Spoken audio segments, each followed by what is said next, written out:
Hey, good morning, Denver Community Church. Great to see you all. Welcome, welcome. My name is Dave Newhousel. I'm one of the pastors here and also the director of Project Renew. Here at DCC, we're all about being a community that explores and participates in the life of Jesus so that we can be a healing presence in our world. And one of the most important ways we do that is through the work of Project Renew, our justice and peacemaking work.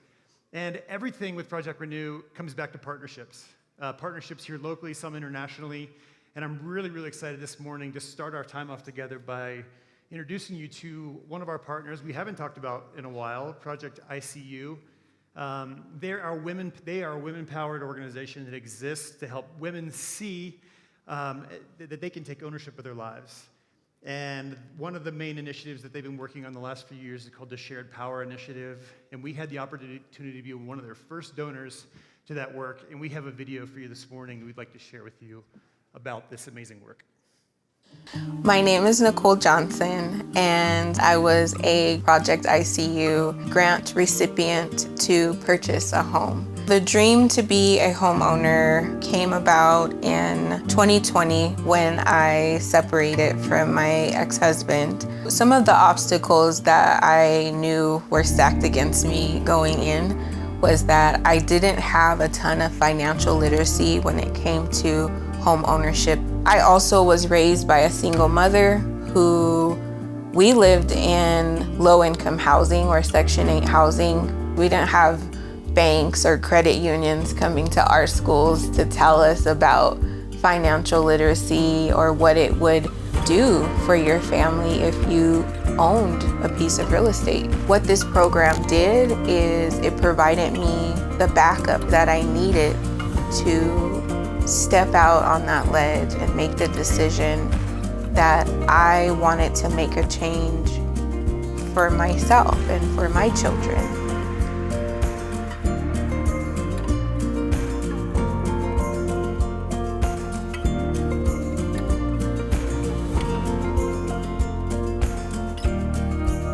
Shared Power and Project ICU is changing the narrative. The biggest takeaway for me with Shared Power and Project ICU is the sense of community. Sometimes when you come from a large family, you assume you have everything you need, but sometimes we don't.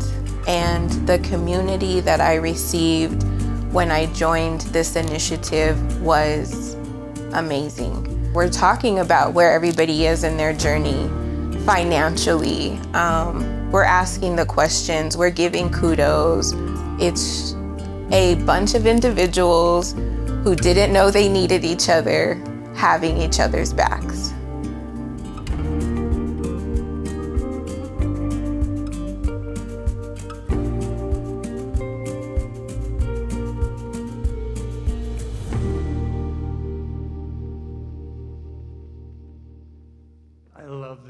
And I'm so glad that Project ICU is one of our partners.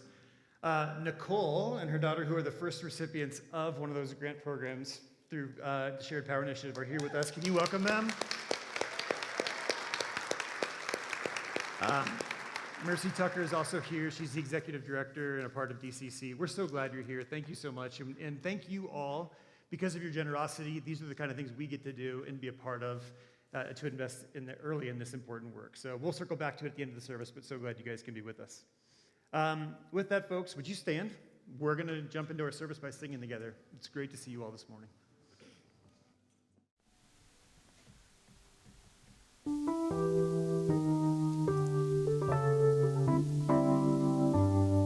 When my troubles are a little too heavy, who can I turn to share away?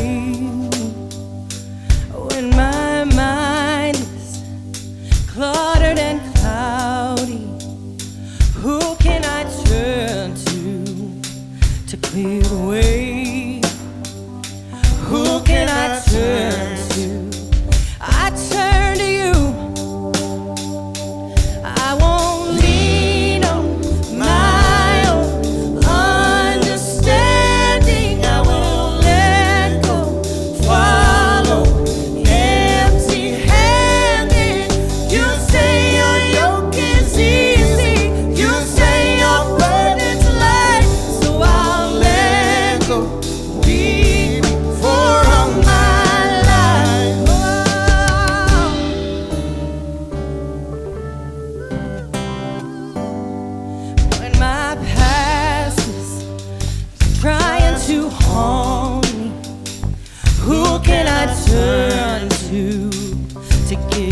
grace.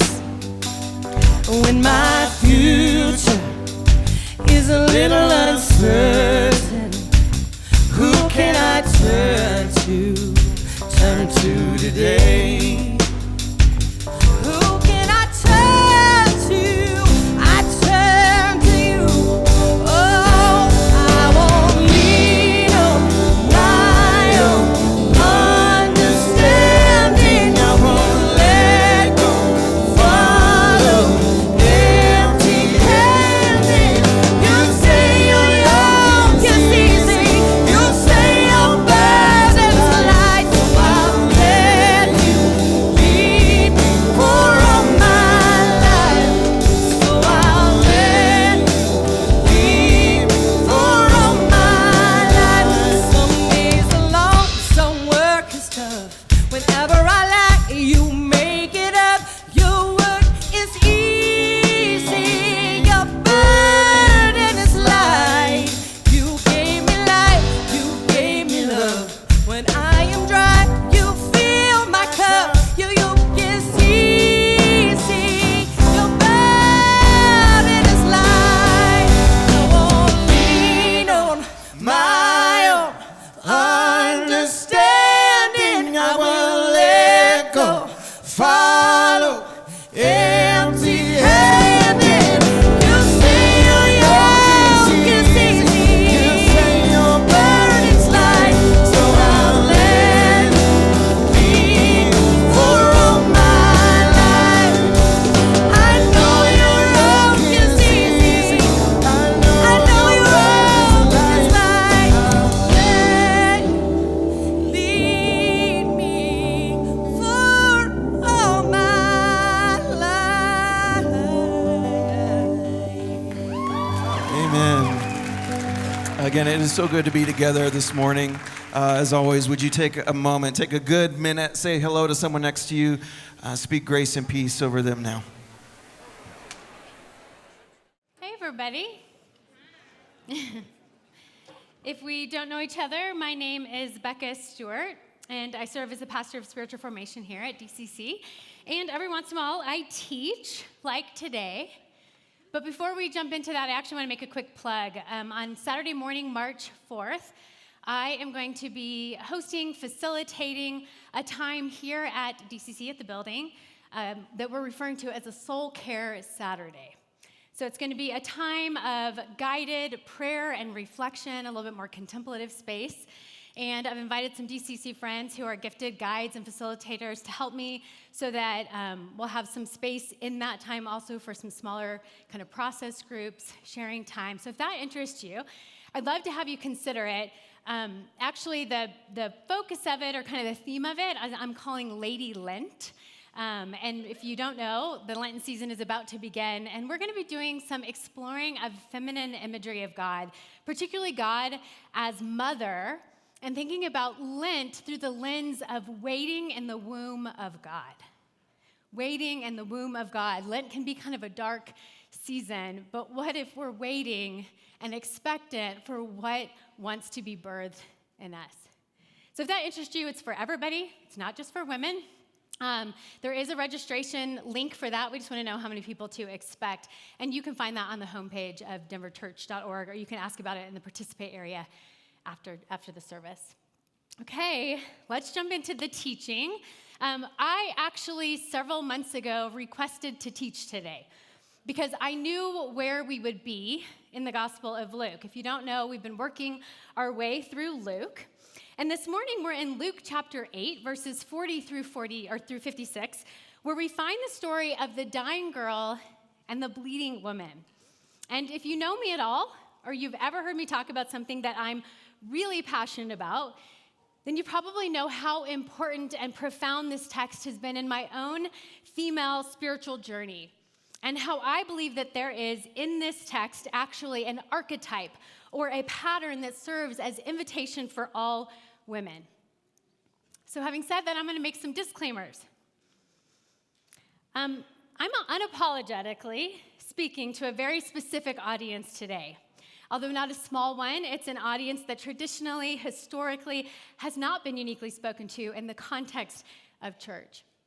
For centuries, women have brilliantly practiced the art of intellectual flexibility as we navigate primarily male language, imagery, structure, and honestly, just humans, right?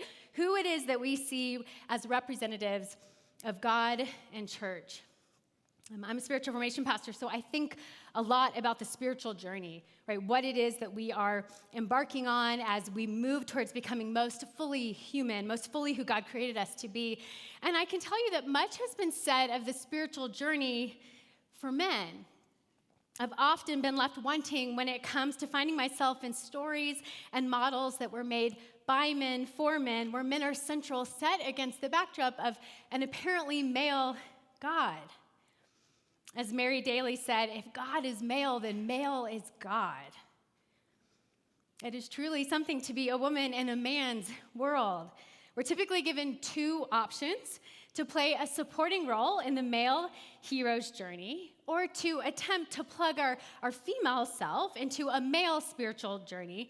And I'm honestly just not a fan of either.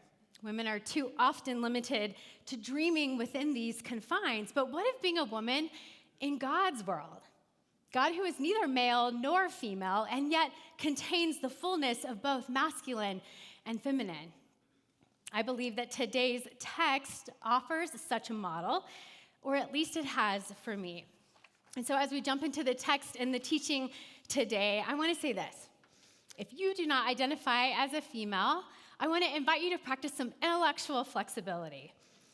Although this teaching may not be specifically geared toward you, it has everything to do with you. And I believe that its implications matter deeply for your own health and wholeness as we together seek to worship the one true God and embark on journeys worthy of that worship. So if you want, we're going to open up to Luke chapter 8.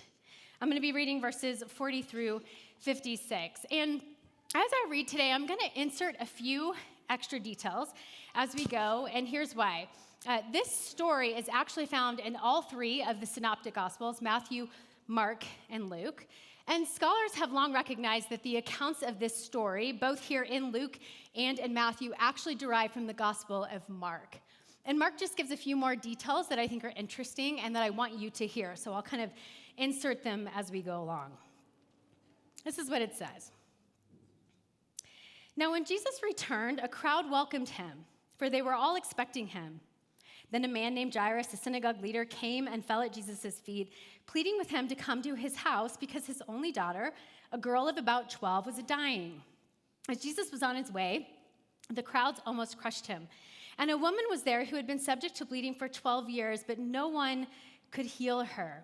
Mark tells us that she had suffered a great deal under the care of many doctors, spending all that she had, and instead of getting better, she grew worse. And Mark also tells us that she had heard about Jesus, and she thought, if I could just touch his clothes, I will be healed. So verse 44, she came up behind him and touched the edge of his cloak, and immediately her bleeding stopped. Mark says that she could feel in her body that she was freed from her suffering. Who touched me? Jesus asked. When they all denied it, Peter said, Master, the people are crowding and pressing against you. But Jesus said, someone touched me. I know that power has gone out from me. Then the woman, seeing that she could not go unnoticed, came trembling and fell at his feet. In the presence of all the people, she told why she had touched him and how she had been instantly healed. Then he said to her, Daughter, your faith has healed you. Go in peace. While Jesus was still speaking, someone came from the house of Jairus, the synagogue leader. Your daughter is dead, he said. Don't bother the teacher anymore. Hearing this, Jesus said to Jairus, Don't be afraid, just believe, and she will be healed. When he arrived at the house of Jairus, he did not let anyone go in with him except Peter, John, and James, and the child's father and mother. Meanwhile, all the people were wailing and mourning for her. Stop wailing, Jesus said. She's not dead, but asleep. They laughed at him, knowing that she was dead. But he took her by the hand and said, My child, get up. In Mark, it tells us specifically that Jesus said to her, Talitha cum, which means in Aramaic, little girl, I say to you, rise up, stand up. Her spirit returned, and at once she stood up. Then Jesus told them to give her something to eat. Her parents were astonished, but he ordered them not to tell anyone what had happened. Now, in each of these three Gospels, these two stories are found together. in what's known as an intercalation or a sandwich narrative. The writer would use this literary tool to weave two seemingly separate stories together, allowing them to enter into a vivid dialogue with one another. And maybe you already began to notice this as we were reading, but there are several overlapping elements in these stories. Two females in seemingly hopeless situations, perhaps not so obvious, the reality that both were considered ceremonially unclean, and Jesus, in making contact with them, would have then also been considered unclean. The number 12, the age of the dying girl, and the number of years this woman had been bleeding. The falling at the feet of Jesus, both by a man with power and a woman without. Both of these nameless females are referred to as daughter. The use of touch. The bleeding woman touches Jesus to be healed, and Jesus touches or takes the hand of the dying girl to heal her. And the role of faith in healing. Jesus says to the girl's father, "Don't be afraid, just believe." And to the bleeding woman, "Your faith has healed you." Now, these two stories are more than just two incidents that happen alongside each other. They're meant to be explored together, to derive meaning from one another. And what we have here is so rich and so layered and is way more than we're going to cover in our time together. But my hope today is to simply point you to the deep well that is here that you can go and delve into. I personally began to interact with this story in a season when my own body began to give me, or to invite me into some deep diving. I began to bleed irregularly. Turns out listening to our body can be a way of listening to God. I visited my doctor assuming it was nothing, and she suggested an ultrasound to check things out. And when my normally very upbeat doctor began to work very, very hard to control her facial expression, I got worried. Right? She suggested a biopsy and invited me to come back when my husband could join me.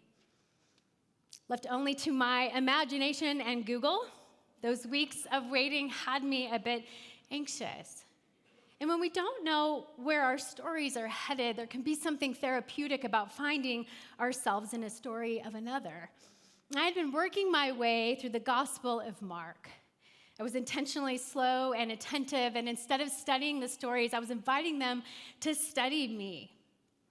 When a story studies you, it looks at you, it listens to you, it observes your body language and pays attention to what stirs up in your spirit and where in your body energy seems to permeate. The story acts like a true friend, one who earnestly seeks to see and understand you and simply mirrors back what they see. When encountered like this, a story has a way of helping you reframe, kind of open up and dig into your deepest places. And when I came across the bleeding woman, my body told me to stay for a while. It's like I invited the woman to coffee and I asked that she tell me her story over and over. I soaked in each and every word, noticing when a particular detail stood out or something stirred up in me. And over several weeks, months, and now years, this woman and the little girl whose story bookends her own would become two of my closest companions. They've been my guides in my own female spiritual journey, and an empowered journey. I've come to affectionately call this the story within a story, which feels appropriate since it describes much of women's lives. We're too often living a culturally appropriate life while these unclaimed and forgotten parts of ourselves are just waiting to wake up, stand up, and come out of hiding. And this is exactly, as I see it, what Jesus invites these women and us into. So what do I mean by unclaimed and forgotten parts of ourselves? Unfortunately, too often, in both culture and especially in communities of faith, the promotion of self-sacrifice occurs for women before there's really even a self to give away. As Christian writer Carol Leahy Hess argues, many of our teachings have traditionally encouraged women to not just give of themselves, but to give away themselves, meaning their responsible and assertive identities, their God-given authority and agency. And so from very early on, we learn the art of self-abnegation, the act of rejecting or renouncing the self. For about a decade now, I've been walking women through something called the Life Plan process. If you didn't know, I work here part-time, and then I also have a business with my husband, and Life Plan is part of that. Essentially, for 2 8-hour days, I guide these clients one-on-one through a series of exercises that helps them listen to their lives, their stories, their preferences, their unique design, in order to help them really name and take ownership of who God created them to be. And when you spend this many hours with this many women in this kind of context, you begin to see some common themes. Generally speaking, for women who have grown up in or now find themselves in Christian culture, the theme of self-abnegation is overwhelmingly present. Patterns of playing small, holding back, waiting for permission, being overly apologetic, choosing pleasantries over truth-telling, avoiding and suppressing emotions like anger, feelings of invisibility, and imposter syndrome galore. Maybe you can relate. Now, with this reality of self-abnegation in mind, one of the things that has always been hard for me as I consider male spiritual journey models is the assumption that at some point, a necessary part of this spiritual life will include surrender and descent, right? An intentional moving down. Are you familiar with this idea? It typically goes something like this. In the first half of life, we are ascending. We're building who we are. And then there comes a point in life, typically in midlife, or maybe earlier if some kind of crisis pushes you there, but where you begin to reckon with who you think you are, right? We have to come face to face with our limitations and then surrender to a higher power, to God, and begin a journey of descent. And it's not that there hasn't been anything for me to glean in this wisdom, but it's always rubbed me a bit. Like someone is giving me a really nice sweater that's 2 sizes too small. And I've managed to get it on, but let's be honest, it just doesn't totally fit. I mean, is the journey further and deeper for me as a woman really that of descent? Isn't that what I've been doing this whole time? It wasn't until I came across the work of Carol Lakey Hess that I really began to have some light bulbs turn on and began to clarify what my dissonance was really about. So I've created this image. Don't get overwhelmed. I'm trying to sum up what I'm about to tell you. So I'm about to explain this, so don't try to figure it out just yet. But let me say this. I just want to name that what I'm about to explain here could feel a bit binary, maybe a little oversimplified, and there's probably some truth to that. I recognize that really there's so many layers and nuance here as we think about race, ethnicity, sexual identity, okay? So I want to say that. I'm actually taking a group of women through this material over 9 months, and one of the women in the group who is not white was very quick to point out that this, as I'm about to explain it at the top, is specifically speaking to white patriarchy. So I just want to name that that's true. But what I am asking you for today, again, is intellectual flexibility, and to hear me say what I'm trying to see and name here is something that is typically not seen and named on behalf of women. Okay, so in her book, Caretakers of Our Common House, Carol Lakey Hess points out that because our theology over time has been mostly male-written and informed, that it has overemphasized the sin of pride. Okay, I'm going to pause, because some of you are not going to be able to track with me until I acknowledge that I just used the word sin. Has anybody noticed that one of the biggest sins in the post-evangelical context is using the word sin? Right. Okay, so this might also trigger something, but you might have heard in the past that the word sin really is an old archery term that just means miss the mark. So if we're trying to understand sin in the context of this spiritual journey, which we have already said is the journey of becoming most fully human or most fully who God created us to be, then sin is whatever keeps us from moving into our full humanity. So again, Hess says, in our theology over time, we have overemphasized the need to contend with pride, assuming it is the primary sin that all must contend with, when in fact, for a woman, the sin that must be contended with is that of self-abnegation. Again, the act of rejecting or renouncing the self. And just for the record, Hess is not trying to say that women will never struggle with pride or that men will never struggle with self-rejection. But I read all of this for the first time, and it occurred to me that as a man enters the world, what he is generally told is, you must be more than you actually are. And as a woman enters into the world, what she generally is told is, you must be less than you actually are. And both of these messages are harmful because both resist our full humanity. Or as Steve Cuss describes it, I like his language, our being exactly human-sized. The male and female spiritual journeys have the same ultimate goal, but how we will get there and what is necessary in moving into our full humanity will be different. For a woman, the invitation is not down, it's up. So I want to go back to the story in Luke 8 and consider, how does this invitation show up here in the text? I'm going to tell you the story again, and this time I want to invite you to find yourself in this story. You are the dying girl. You are the bleeding woman. And I want you to pay attention to what might stir up and stand out. What sticks for you? Listen for the faint whisper of your memory reminding you of parts of yourself left unclaimed and forgotten. And you can take that down. Thanks, Nick.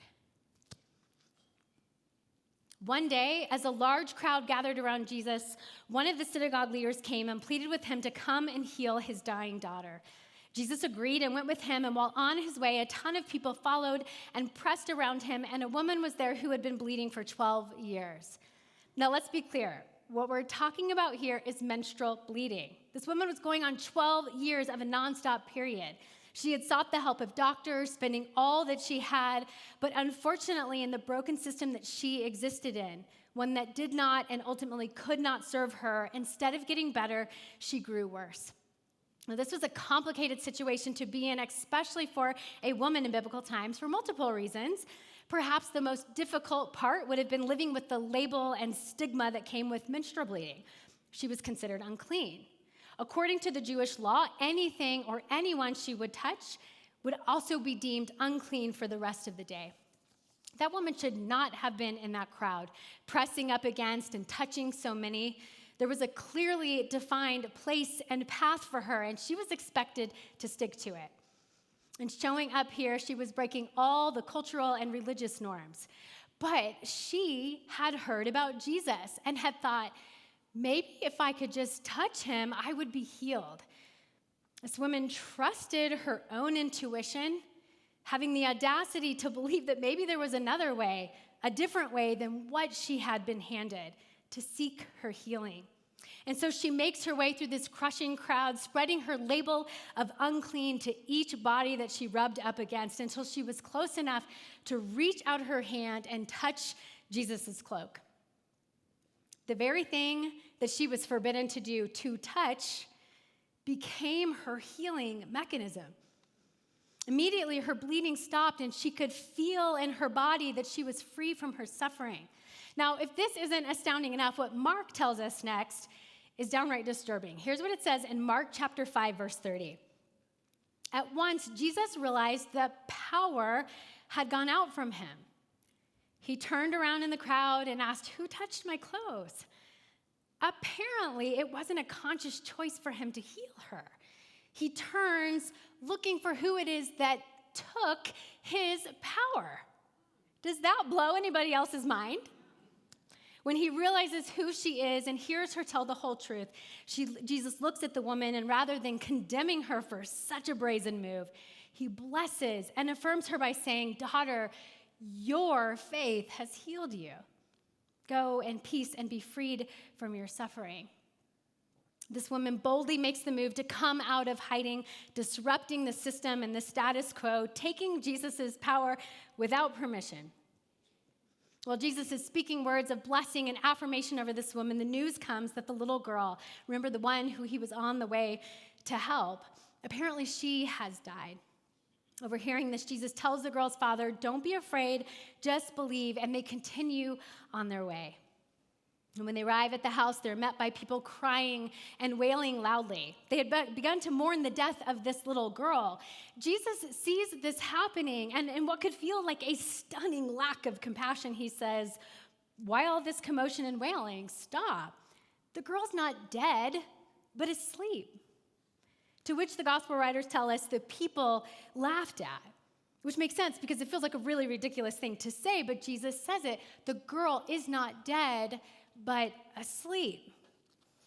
After this, Jesus goes into the room where the girl is, and he takes her by her hand, and he says to her, "Girl, stand up." Immediately, she stands up, and she begins walking around, and everybody's astonished. When we consider this narrative sandwich, right, the meat, the middle part about the bleeding woman, for me, is mind-blowing and disturbing, and the bread, the part about the dying girl, is just sort of bizarre. But what happens when we allow these two stories to engage in vivid dialogue? How might they fit together? What if the story of these two nameless females is really a story for all women? An invitation from Jesus to walk our uniquely female path, an invitation to wake up, stand up, and come out of hiding. It's fascinating to me that actual studies have revealed that something phenomenal happens to girls around adolescence, around 12 years old. Referring to this research, Sue Monk Kidd describes it this way. They undergo a gradual change in which they lose their feisty spirit, courage, and willingness to speak out, qualities they had known in girlhood. Around this time, their truth becomes silenced, held back. They become afraid of conflict with males because they know on some level that males hold the power. They become, perhaps forever, good little girls, settling into the cliches and limits imposed on their gender. So sleep begins. For some, it can extend throughout life as unconsciousness deepens and numbness sets in. These women lose all memory of the problem they once saw. For other women, the sleep is more fitful. They sometimes glimpse the truth, but it never seems to rouse them fully. These women tend to fall back asleep when the waking state becomes threatening. Or Clarissa Pinkola Estes, in her book, Women Who Run with Wolves, describes it this way. When a woman is exhorted to be compliant, cooperative, and quiet, to not make upset or go against the old guard, she is pressed into living a most unnatural life, a life that is self-binding, without innovation. The worldwide issue for women is that under such conditions, they are not only silenced, they are put to sleep. Their concerns, their viewpoints, their own truths vaporized. She's not dead, but asleep. Is it possible that our ability as adult women to act with the authority and agency of the bleeding woman, practicing an audacious faith that doesn't wait for permission and has the courage to disrupt the status quo, is it possible that that is tied up in the little girl in each of us being invited to wake up and stand up? If you're anything like me, this invitation is both invigorating and terrifying. How will the world respond when we truly, fully show up? I can tell you from experience, it's not always pleasant. This is a journey that will be accompanied by fear and uncertainty. And I was recently processing my own anxiety around this journey with my husband, and he shared something with me from James Hollis, who's a Jungian depth psychologist. And this is what I want to leave you with today as we end our time together. This is what he says. Anxiety will be our constant companion if we risk the next stage of our journey, and depression our companion if we don't. Not to consciously choose a path guarantees that our psyche will choose for us, and depression or illness of one form or another will result.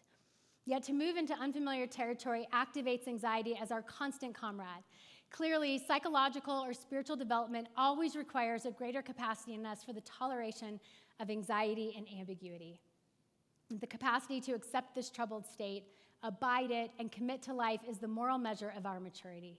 Faced with such a choice, choose anxiety and ambiguity, for they are developmental always, while depression is regressive. Anxiety is an elixir, and depression a sedative. The former keeps us on the edge of our life, and the latter in the sleep of childhood.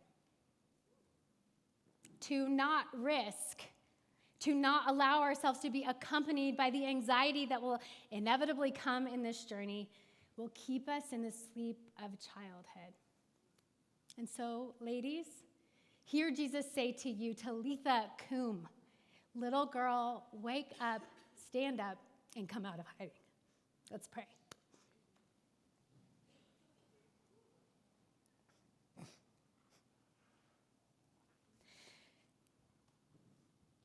Jesus, thanks for seeing me. Thanks for seeing us. Thanks for being for us. Thanks for the invitation into full humanity, whatever that is, for all the people here, God. Would we be open to your invitation, to the way you are always wooing us into who you created us to be? Would we be faithful on that journey, and would we have courage? We pray this in Jesus' name. Amen.